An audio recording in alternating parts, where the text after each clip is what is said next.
Hey yo, welcome to Living the Dream Iowa Life podcast. I'm your host, Hannah Nuss with the bangs. What's up? It is a beautiful day out today. Just kidding. Oh my gosh, I've not been outside yet. Definitely something that I need to get back to. I think maybe I'm doing yoga on the river tonight. So get to check 2 boxes. Yoga box, check, check. Outside box, check. Great. Yeah, we've been a little bit outside of our norm just because of birthday celebrations and all the things. And so it's been really great to kind of stay in flow as much as possible, but also let myself rest a little bit, sleep in a little bit, get a little lazy and crazy. But what I wanted to talk about today, the question of the day is, where do you feel power? And I'm challenged with this because I feel power in my discipline and literal power, more power in my body. And it seems like usually that's where people are kind of digging in most at just this idea that having a strict, I don't know that it's strict, but having a disciplined life where we are accomplishing things and we are doing it enough to actually get good at it, it means we're not having fun. And it means that we're so strict and so crazy that we don't ever get to be lazy. And listen, everything about my perfect day, which is always my birthday, I get to imagine my perfect day and then live it out. Come on. That should be everyone's birthday if you're so lucky to be in a secure enough place to do that. So I get to live my dream day. And I have told you, we had that question not that long ago. My dream day is me working. I am always working, and not from the old place where I was working because I had to, because I had to drive and I had to move my way up the ladder. I am working out of joy and expansion. Like, I love everything about the work that I do. There is not a moment that I am like, ooh, too disciplined, don't want to do it today. Some days, but I would say it is rare. It is rare. Right? So rare. And I think that's true of the moment that you kind of find whatever is expansive for you, like we talked about in last episode. It can take a while to find what that is, what is true to you. There are going to be some things that are like, this is half true. There are pieces of this that are true. When I was going to be an artist, I did not ever think that I was going to be an artist, by the way. I just played in different modes of expansion. When I played with those art outlets, I was just like, this, I enjoy this. This doesn't fit as something that would expand me. I couldn't imagine this being my dream day. I couldn't. But I thought about my dream day and I thought, I am going to work. And most people and most people's interpretations of how I live my life, and I would say that I live my life to an extreme of discipline and focus, and it helps keep everything in line. Like, it makes life beautiful. Now, can Hannah take a day off? Yeah, but I don't really want to. And so people were concerned. Oh, it's your birthday. Why aren't you just resting? You don't need to work today. Like, no, I do. And this was my favorite part of my ringing in my 37th birthday was the discipline of caring for my body, was how I ended my last day as a 36-year-old and started my first day of 37. Just like working my body, discipline as self-love. And I think my yoga instructor had said that. Like, this is good for you. This is good for you.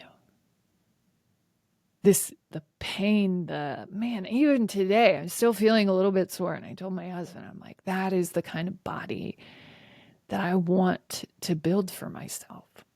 I want to be flexible and powerful and balanced, and not just in life. And that's my favorite part of yoga, is the spiritual balance that it brings, this extreme power, balance, and focus,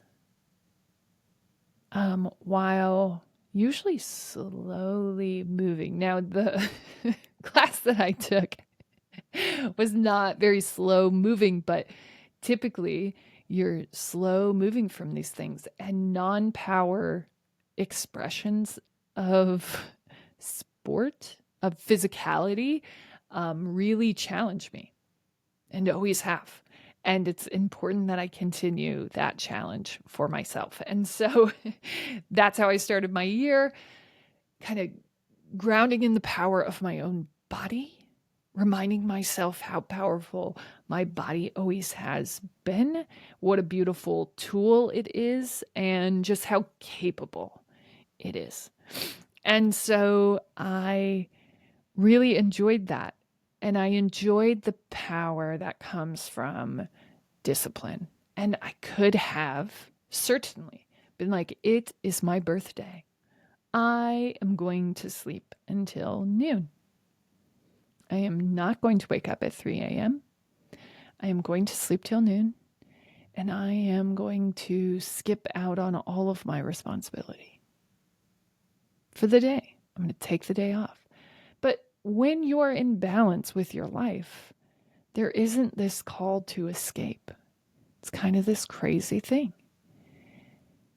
Once life, yourself, your creativity, your expansion, your power balance, right? I don't have to exert power by proving that I am outworking everyone. I don't.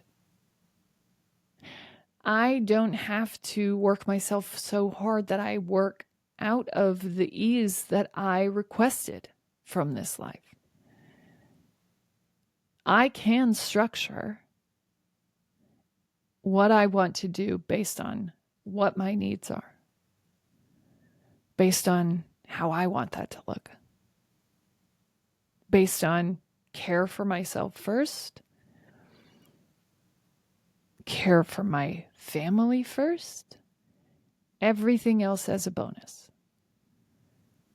And I am very lucky to be able to position my life like that. But that does not come from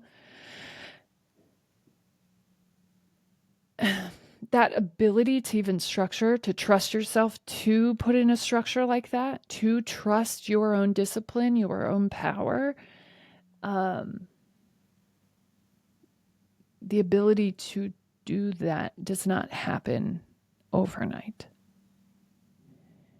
And I think that's why it's so hard to break for me, because I know how easy it is to get back into that comfort flow. All right, Monday, it's my birthday, I'm going to sleep in. Ooh, tomorrow, 3:15 a.m. It's just too early. You know, I ate a little crazy. It was my birthday. I had more sugar than I usually have. Ooh.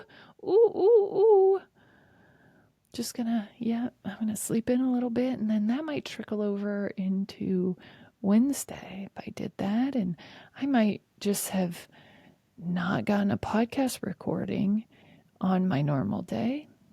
I might just not have even stayed disciplined enough the next day, because kind of everything just carried into the next, and I didn't quite get there, and I didn't quite stay focused enough to get that done, and I didn't come back to myself. And right, it's so easy and so quick, and we've been doing so great And then it was just like, no, you're right. And not in a sense of treat yourself, because I am perfectly fine with that. Like, I can have all the sugar that I want. I'm not afraid of it. I think it was just in a humor them. Like, stop getting crap for not celebrating the way that they think you should be celebrating. Give in. Do less.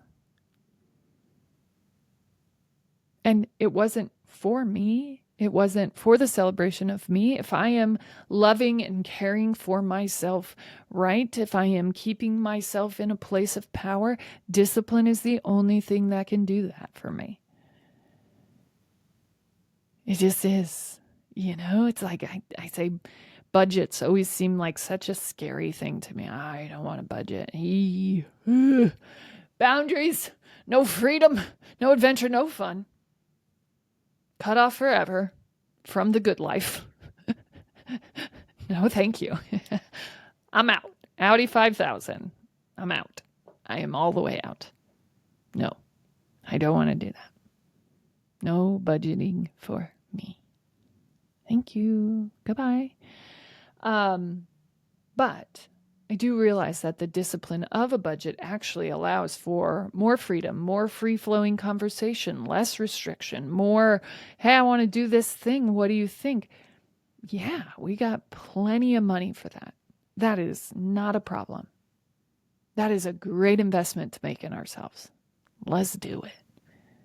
We are not frivolously spending on things that we are not paying attention to anymore. And we have the extra to invest in ourselves, in our livelihood, in the food that we put in our bodies, in the way that we nourish our souls, minds, bodies. I mean, we didn't have the extra money to invest in ourselves, in our development, in our care prior. And now that we have the extra because of budgeting, go husband, you're awesome. I know it was a challenge. I love you for loving me anyways. But because we have that, now there is so much freedom, even though it was locked down for a little bit. And so discipline, I believe, actually allows us to move freely through the rest of our days and essentially gives us more creativity and power over the hours that we do have left outside of the disciplined hours. So, for me, the disciplined hours of self-care and my needs before anyone else's. And I like to get those in before the world wakes up because I'm like, what? You don't want me to be doing this? You think that I'm being too strict with myself, that I should just celebrate? Fine. You're probably right. You're not right. You're not right for me. That's not true to me. Like, there is a system, there is strategy, and from that comes security. From that comes creativity and power. And it seems like to someone that is grasping at creativity any chance that they can get it, that's grasping at power any chance that they can get it, it seems like this is too strict. This is a box. Creatives can't have a box. They can't. Like, actually creating a box for the creativity to live in kind of summons the muse, essentially. Like, hey, creativity, you can't just own my entire day and come whenever you feel, because I have work to do. I love you so much. Love that you are here at all. Thank you for bringing your bags. Thank you for packing to stay. Love it. I get you a room. But you can't just be the ridiculous roommate who sleeps on the couch and kind of shows up whenever they want. There's a specific door for you, Miss Muse. And there's a time when you can come and go. And you live here because this is where I need you to live. I can't have you seeping into everything. You have to be here. You can't keep me up all night long. Then I don't sleep. Then I'm not able to care for myself. Then it all trickles down and there's nowhere for me to put you because I am so overwhelmed and burnt out. and powerless. Discipline creates room for creativity. Creativity leads to power, self-worth, which then leads to us loving ourselves, which then leads to us trusting ourselves. Yeah, just keep that rolling. Which then leads us to kind of intuitively navigating our lives, trusting our guts, trusting ourselves. Then we know where to move next, which then leads us to this divinity, this higher calling, this knowing, right? And remember, the beginning of this year, even though it was a wild start, my word was no. K-N-O-W, no. This was before I learned about all of the chakras. And do you want to know the highest form of the chakras? The crown, which is to know. Okay? It all lines up when it's supposed to, but it can't line up where it's supposed to unless we're telling it, like, hey, I got to get this crap done. I am not. And actually, the chakra thing came shortly after. I made a proclamation I made it to myself. Y'all probably don't know this, but I'm going to rewrite my book. And then I said, you know what, though? If I make space for this, I might as well write the next 7 in a row. Let's go on a writing sprint and get the next 5 books done. Take a break because I go on vacation in December. Take a break. Finish the writing sprint because actually the last 2 of the 7 are actually going back before the yellow book. So take a break. Finish the last 2. Have it all out there. And you might be going, oh, I mean, that's crazy. You're going to, over the next 9 months, you're going to write 7 books. And yeah, that's kind of what I told the world. I was like, I need to understand where this is. I can feel this breaking point. I can feel this next level of understanding. But again, if I'm not disciplined enough to tell it that it needs to show up now, this muse, like, hey, power, insight, whatever you are going to deliver from me, I'm going to need, because I'm going to finish these books. So I can't really wait on you anymore. Like, you got to give me the goods now, okay? Because I have this thing. And that's the beauty of taking action and then creating discipline around that action so it knows when to feed into you. So if you're a yoga instructor, you aren't just going, I'm going to have my yoga class Thursdays. And because I only have the one, right, because maybe I'm still working full time, but this is where I'm going to expand my creativity. This is where I'm going to expand myself. Maybe I'll write it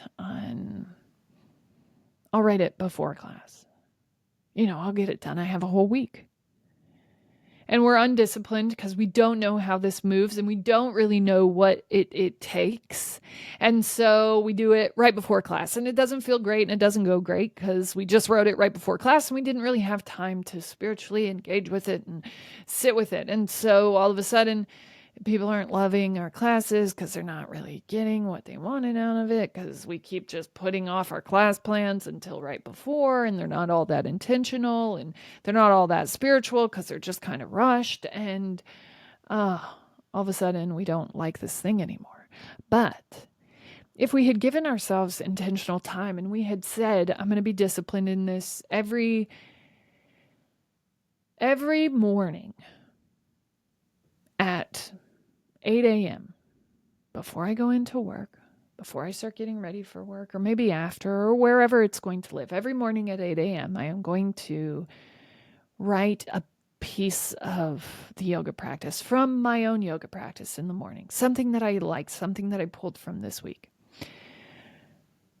And I'm going to write out my plan every day for a half an hour. I'm going to add to my plan. Or maybe on Wednesdays, I am going to write up my entire plan for a half an hour. And then every morning leading up to my class, I am going to review that plan and practice it myself so that I become a master of this plan before going in there.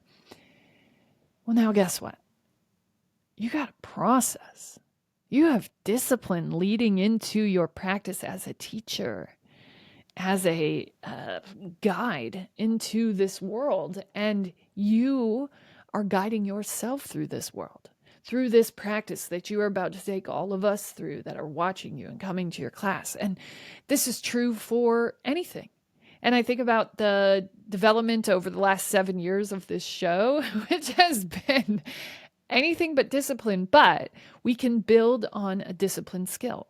So in the beginning, all that this could be was showing up for half an hour. I can figure out how to publish a podcast. I can figure out how to do all of that. Perfect. That's what I'm going to do. That's discipline enough. If I can just do that. Then I got pretty good at that. I got that rhythm down over the next year. And then I start adding some writing to that. And so I'm speaking for a half an hour and I'm probably writing for a half an hour. And I might be putting out social posts with whatever I came up with in my writing. Okay, great. Loving that. Then I'm getting pretty good at that. I'm getting pretty quick at it. I'm liking it. I have a little bit more time. Now I'm going to post. I might write a couple of things. I might write a blog. I might write some social stuff.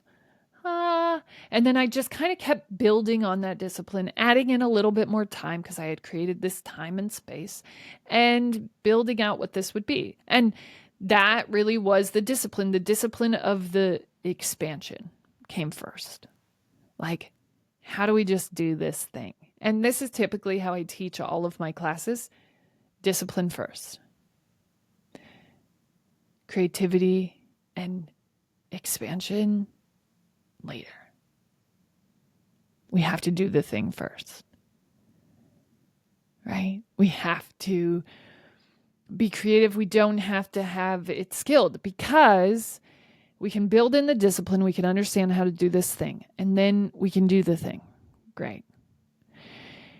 If it's not your thing, if you get through and you get to the power part where you have to like start owning this piece of work and you have to get out and all of a sudden you don't like that, we are going to be really glad that we didn't teach you how to be a novice novel writer, right? That we only taught you the discipline. Because once we learn the way in one thing, we know the way for it all, right? So once we build in discipline for something, we can kind of apply that to whatever the next thing is if this wasn't your thing. But we'll be so glad that we didn't first teach, because I think this is the typical Western method. We are going to teach. We are never going to have you try it on. That would be dangerous. That would be crazy. You would fail. You would certainly fail. We do not want that. No. Not at our school, not at our thing. We are just going to teach you everything that we can. Load. Not have you practice any discipline other than the discipline of learning, which will probably send you into a cycle of overwhelm, learn, regurgitate, and never really put you in a position of doing to any level of depth. You will kind of just keep rerouting, relearning, recycling. Right? And I'm in the root in what we know, create, step into our power. And if in that moment we're stepping back, then we have to refine what that creativity looks like. Right? And a lot of times we step back from the power just because we're not sure what roots us in this. Because there are much more sure and secure things that we should certainly be rooted in. We shouldn't be saying things like, I am going to write for a living. I live in a population of 1,900, somewhere in the flyover state of Iowa. It's going to be a great life. I am going to write. I am going to be an amazing writer. Everyone is going to know me, and I'm going to eat off of this skill. We shouldn't say that, right? That's a crazy thing to root ourselves in. But if we can understand the core, the reason for the root, then we can understand how to step into our power as we go into this. And y'all, in case you have ever wanted a guide to that, this is my favorite thing to do. I guide teams through that, finding their root. And I've never had this language before, so it's really fun to actually have it tied to something. But like, let's discover our path to security as this unit this year, as this program. I do that. I call that Champ Camp, all related to discipline first as the central, and then finding what we believe will be expansive for us and putting metrics down so we can hold ourselves accountable to that. We can review at the end of the season. No, that didn't work. Here's what I think we need to focus on this time. Here's who we are now. Da da da da da. So that's one of the ways that I do that. I also do narrative coaching for businesses, business owners, kind of my fave, in which we discover the roots of your business, the roots and the ties to who you are. Usually I'm also discovering a lot of roots and ties to your intrinsic self, your roots as the business owner, not just the business. And we're weaving those together because usually your business is not disconnected from who you are. It came from your loins, has to be a part of who you are and how you exist in this world. It's a very natural thing. So I enjoy doing all of that. And then I am just starting to work with humans because now I have a language that makes sense. I think in the business world, I understood how to structure that. What I didn't understand were the cycles and why maybe teams weren't successful. But this, as the guide, makes all the sense in the world. I could do that in business, but again, that removal or that misunderstanding of why someone was or wasn't successful, well, now I know how to better I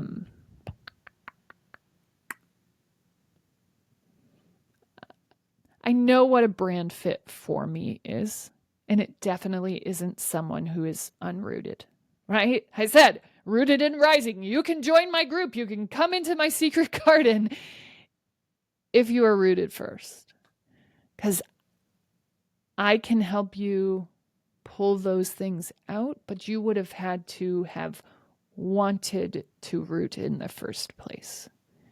If you are still everywhere and nowhere, and you have not a single root down and no intention or path forward to find those, any want to root, then I am not going to probably be able to help you. Because the path from here really is you creating from that rooted space. And there has to be security at the root of all of it. And there really is no expansion until we have that. So, yeah, I don't know, how that works in business, how that works in team settings, in different cultures, in the world at large, in our own personal lives. So I'm excited to be doing that work. We launched the community last week, and this is really me in my own rising. Like, what does power and confidence in this space look like for me? This is it.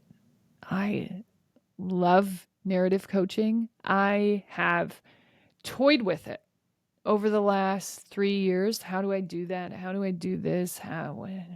Why are people falling off? Like, what is the issue? And the issue is always the root, period. Either we had roots down and they were shaky, they weren't really our roots. We just knew what to say to Hannah to get her to believe, whatever that is, right? I now know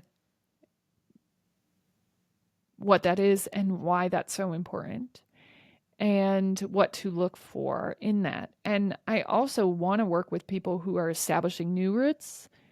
And the beauty is, just because we don't have security does not mean that we are unrooted. I can definitely feel people who feel uprooted in an uprooted moment of life that are working to reroute to their truth. We can find those truths. We can discover that, and those truths will guide us if we are willing to root first. Like, yes, Hannah, I want to be here. I want to do this work. I am ready for whatever comes next. I am ready. And if we can say that and have that conversation, then let's root and rise, y'all. Because now I have a better understanding of why people recycle and what's going on when they do. And now I can be extremely effective in this work. So I'm excited to do that. But I think, back to the initial question, what gives you power? Discipline is my power. And I think the discipline to develop practice, a coaching method style practice that is true to me, because I said from the very beginning, I do not want to be one of those people who just barks off something that everyone else has done. I want to create something that is true to me. I want to find whatever helped heal me as I went through this process. I want to bring that into and discover what that is. And it has to be true to me. And I want to build something from scratch. And that has been a true discipline of love and research and coming back and having that conversation. And I think it is the ultimate form of self-love, is the discipline of our own power, right? And finding ways to physically discover our own power, making sure that we're responsible for the physical manifestation of our power, but also the spiritual manifestation of our power. And for me, that is always work and expansion and the addition of souls that I am responsible for guiding down this path. That is power for me. And I am so grateful to be here. I really am. And I can't wait, because I have just begun getting to take up space with people who are on this Rooted and Rising journey, working on different projects. And it is one of the most beautiful and encouraging forms of community that I have ever experienced in my life. So if you want to join us, let me know. As always, you're smart, you're strong, you're beautiful. What are you going to do? Change the world.